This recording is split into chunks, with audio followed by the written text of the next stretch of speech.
देखिए, पिछले वीडियो में हम समझ चुके थे कि क्रियाविधि क्या है रासायनिक अभिक्रिया की। इस वीडियो में हम समझेंगे कि रासायनिक अभिक्रिया की विशेषताएं क्या है और रासायनिक समीकरण के लिखने के नियम। तो आइए हम समझते हैं धीरे धीरे करके, एक एक करके।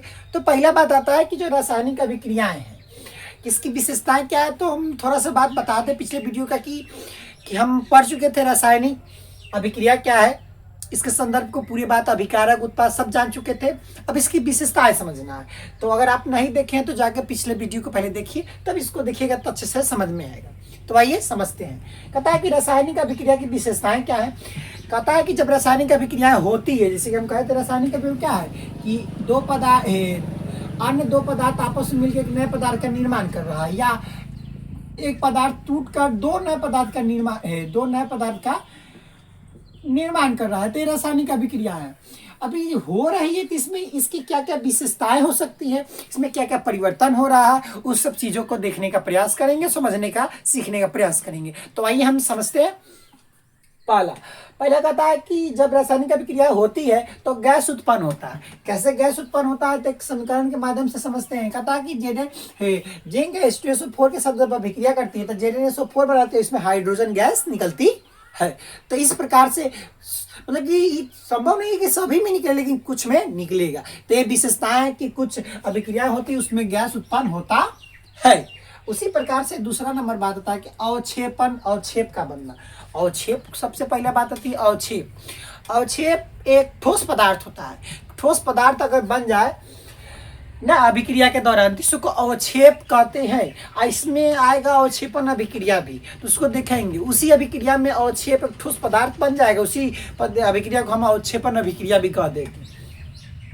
अवक्षेप का बनना, अवक्षेप कैसे बनेगा। NaCl लिए है एक्वस है, और AgNO3 लिए ये भी एक्वस है, और जो है AgCl बना है जो दही जैसा सफेद होता है, यही जो ठोस रूप में होता है ना। कहता है कि NaNO3 बन जाता है। तो यह अभिक्रिया अवक्षेप को बनता है, उसको दर्शा रही है। अब बात आता है रंग में भी परिवर्तन। तो हम देखिए कि गैस भी उत्पन्न होता है रासायनिक अभिक्रिया के दौरान, अवक्षेप भी बनता है, ठोस पदार्थ भी बनता है, और जो है गैस परिवर्तन है, रंग का परिवर्तन भी होता है। कैसे, जैसे CSO4 नीला रंग का होता है, जब यह फेरस के मतलब Fe के साथ अभिक्रिया करता है तो FeSO4 हल्का हरा रंग का बना देता है और कॉपर को बाहर निकलता है। उसी प्रकार से कहता है कि ताप में भी परिवर्तन होता है। ताप में परिवर्तन किस प्रकार से होता है, तो कोई उष्मा शोषी अभिक्रिया हो जाता है, तो कभी उष्मा क्षेपीय अभिक्रिया हो जाता है। इसे कहता है कि जब CaO मतलब कली चूना जो होता है कली चूना, और जो है उसमें अगर पानी डाला जाए, H2O डाला जाए, तो उष्मा क्षेपीय, इसमें से उष्मा निकलने का उष्मा निकलती है ना। उष्मा जब निकलेगी तो क्या बनाए, बुझा हुआ चूना बन जाएगा। CaNO3 है, CaOH के होल ट्वाइस बन जाएगा, और जो है यह कली चूना कहलाती है। क्या कहलाती है, कली चूना। तो उष्मा क्षेपीय अभिक्रिया हो गया, उष्मा निकाल रहा है। उसी प्रकार से उष्मा शोषी अभिक्रिया, उष्मा सोख लेता है ना। तो तापमान में भी परिवर्तन देखने को मिलता है। अब कहता अवस्था में भी परिवर्तन मिलता है कि अगर लिक्विड है तो गैस बन जाएगा, गैस है तो लिक्विड बन जाएगा। तो उसी प्रकार से देखिए, हाइड्रोजन एक प्रकार का गैस है, ऑक्सीजन भी एक प्रकार का गैस है, और जब दोनों मिलता है तो H2O लिक्विड मतलब कि जल बनाने का प्रयास करता है, लिक्विड बनाने का प्रयास कर देता है, लिक्विड बना भी देता है। अब कहता है कि उसी प्रकार से देखिए कि इसकी क्या क्या विशेषताएं थी। कहेंगे कि रासायनिक अभिक्रिया गैस भी उत्पन्न करती है, और छेप भी बनाती है, और रंग में भी परिवर्तन करती है, और उसी प्रकार से ताप में भी परिवर्तन होता है इसमें, और अवस्था में भी परिवर्तन होता है। तो ये जानकारी आपको इसको याद रखना है, क्योंकि इससे क्वेश्चन पूछ देता है कि इसकी विशेषताएं को बताइए रासायनिक अभिक्रिया की। अब बताता है रासायनिक समीकरण, केमिकल इक्वेशन। रासायनिक समीकरण, देखिए रासायनिक अभिक्रिया को ही जब उसके सूत्र और संकेतों के माध्यम से सहायता से अगर लिख दिया जाए, जैसे कि हम ये सब लिखा गया है, इस समीकरण है रासायनिक समीकरण। क्योंकि जिंक है तो जिंक को हम जिंक ना लिख के Zn लिखे, इसका शॉर्ट फॉर्म मतलब कि इसका जो संकेत दिया गया उसको लिखे। उसी प्रकार के H2SO4 को भी लिखे। तो इस प्रकार से अगर लिखते हैं तो क्या कहलाता है, रासायनिक समीकरण कहलाता है, केमिकल इक्वेशन कहलाता है। तो कहता है कि रासायनिक अभिक्रिया में भाग लेने वाले जो पदार्थ होते हैं उनको अगर सूत्रों के माध्यम से संक्षिप्त निरूपण किया जाए तो क्या कहलाता है, रासायनिक समीकरण कहलाता है। तो हम बोल पाएंगे कि जब रासायनिक अभिक्रिया में भाग लेने वाले तत्वों को उसके सूत्रों के या संकेतों के आधार पर संक्षिप्त रूप में उसका निरूपण किया जाता है, तो उसे हम रासायनिक समीकरण कहते हैं। एग्जाम्पल के लिए दिया है CH2 प्लस Cl2 अगर मिलाते हैं तो 2HCl बन जाता है ना। यह इसकी प्रक्रिया के बारे में बताया है कि इस रासायनिक समीकरण क्या करता है। अब पता है रासायनिक समीकरण है, इसको किस प्रकार से लिख रहा है तो इसका कुछ नियम होगा, कुछ इसकी विशेषताएं भी होगी, नियम होगा, उसको समझेंगे। तो कहता है कि आइए रासायनिक अभिक्रिया के नियम।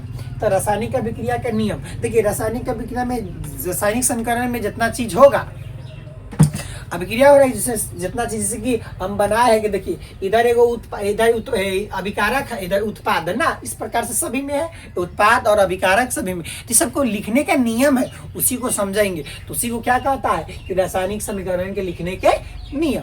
तो नियम भी आपसे पूछता है एग्जाम में, ध्यान रखिएगा। तो पहला बात आता है, पहला नियम जो अभिकारक होता है उसको सूत्र या से उसके संकेत के माध्यम से किस तरफ बाईं ओर लिखी जाती है, बाईं ओर लिखी जाती है। जो लिखा गया है ये बायां ओर लिखा गया है, बाईं ओर लिखी गई है ना। तो यह अभिकारक हुई, अभिकारक हो गया। अगर बायां ओर लिखा जाता है तो अभिकारक को ही बायां ओर लिखा जाता है। अब बात करता है जब दो अभिकारक जब रहते हैं, जैसे कि देखिए Zn प्लस H2SO4 दिया गया है, तो कहा कि जब दो अभिकारक होंगे तो इसमें प्लस का धन का चिन्ह दिया जाएगा बीच में, दो अभिकारक के बीच में। अब सेकंड पार्ट आती है कि जो इधर दिया गया है उत्पाद या प्रतिफल बना रहा है, तो कह रहा है कि जो प्रतिफल है बनता है उसको सूत्र या उसके संकेत के माध्यम से दाईं ओर लिखी जाती है। किस तरफ? दाईं ओर लिखी जाती है। और जब उसको दाईं ओर लिखी जाती है, अगर दो का प्रतिफल बन रहा है, दो प्रतिफल बन रहा है, तो उसके बीच में भी धन का चिन्ह लगाया जाता है, जिस प्रकार से यहाँ लगाया गया है। तो पहला बात कि अभिकारक है उसको बाईं ओर लिखेंगे, अगर दो अभिकारक है तो बीच में धन का चिन्ह लगाएंगे। उसी प्रकार से प्रतिफल बन रहा है उसको दाईं ओर लिखेंगे, इसको बाईं ओर, इसको दाईं ओर लिखेंगे। और जो है इसके दो प्रतिफल बनेंगे तो इसके बीच में धन का चिन्ह लगेगा। 4 गो नियम हो गया। अब 5वां नियम क्या कहता है? अभिकारक तथा प्रतिफलों के बीच तीर का चिन्ह लगा के ये दर्शाया जाता है कि अभिक्रिया दाईं ओर व्यक्त करती है ना। जैसे कि देखिए यहाँ बीच में तीर लगा हुआ है, तीर का साइन लगा हुआ है। तीर का साइन ही बता रहा है कि अभिक्रिया इधर से होकर इधर जा रही है, तो अभिक्रिया की दिशा बता रही है कि अभिक्रिया दाईं की ओर व्यक्त करती है, तीर का चिन्ह लगाया जाता है। तो इसको ध्यान में रखना है। एक बार क्विक रिवीजन फिर से देखिए, रिवीजन करना सबसे बड़ी बात होती है। रिवीजन करिएगा तभी आपको समझ में आएगा।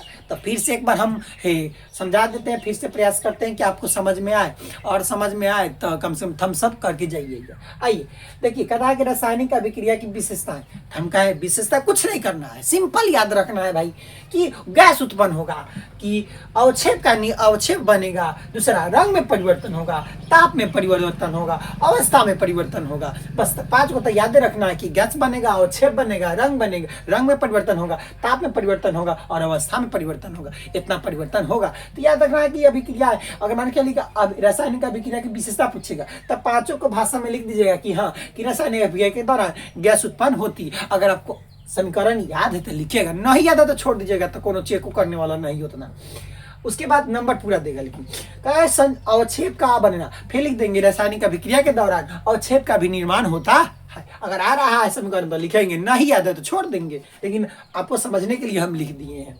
रंग में परिवर्तन कहेंगे, रासायनिक अभिक्रिया के दौरान रंग में भी परिवर्तन होता है। उसी प्रकार के लिखिए रासायनिक समीकरण के द्वारा अवस्था में भी परिवर्तन होता है, ताप में भी परिवर्तन होता है। ये सब व्यवस्थाएं हैं। और कहता है कि रासायनिक समीकरण इसको भी कहा है कि जो रासायनिक अभिक्रिया है उसमें जो तत्व भाग ले रहे हैं ना, उसको सूत्र या संकेत के माध्यम से अगर लिख दे, सूत्र के माध्यम से लिख दिए तो यही इसका संक्षिप्त रूप ही समीकरण कहलाता है भाई। देखिए अब विशेष अब कहा कि इसकी नियम लिखने का तरीका बताइए। नियम लिखने का जो नियम है जो किस प्रकार से लिखा जाए इसको रासायनिक समीकरण में, तो कहा कि अभिकारक है उसको बाईं ओर और प्रतिफल है उसको दाईं ओर, और दो अभिकारक है तो बीच में धन का साइन, और दो प्रतिफल है तो बीच में धन का साइन। उसी प्रकार का अभिकारक और प्रतिफल के बीच में तीर का साइन लगाया जाता है। दो अभिक्रिया को दाईं ओर व्यक्त करती है कि दाईं ओर है।